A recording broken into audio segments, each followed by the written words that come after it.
Hi guys! So ito na nga, nagbabalik.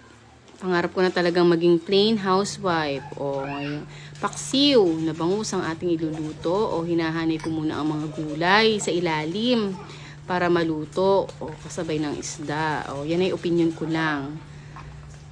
So hinihanay ko na yung mga isda. Ayan. Maayos. Kailangan maayos ang pagkakahanay. Sinunod ko ang luya. Ang bawang.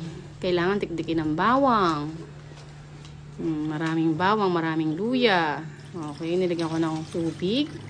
Isang tasang tubig. Nilagyan ko rin ng suka. Isang tasang suka.